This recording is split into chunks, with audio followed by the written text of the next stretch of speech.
جان و خرد، کزین برتر اندیشه بر نگذرد. خداوند نام و خداوند جای، خداوند روزیده و رهنمای.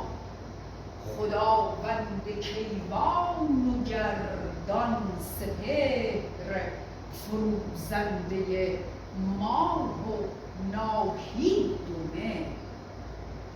خداوندی که 99 اسم دارد، خداوندی که آفریننده ماه و خورشید است. با نام نامیش آغاز می کنم داستانی از راستانهای شاهنامه را. و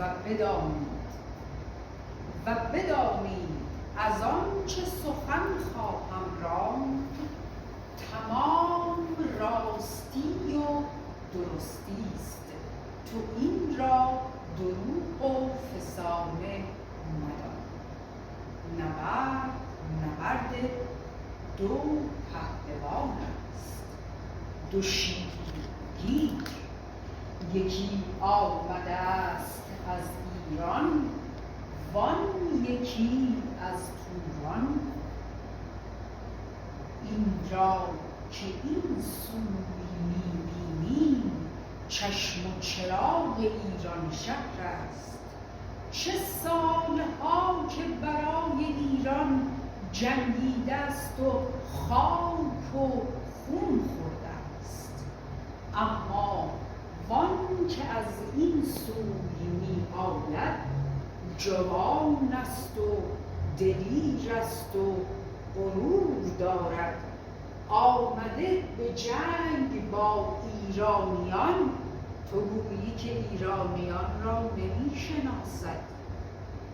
آمده است ابر پهلوانان ایران را به خاک افکند. آیا می داند که ایران کجاست؟ آیا می داند که ایران جایگاه دلیران است؟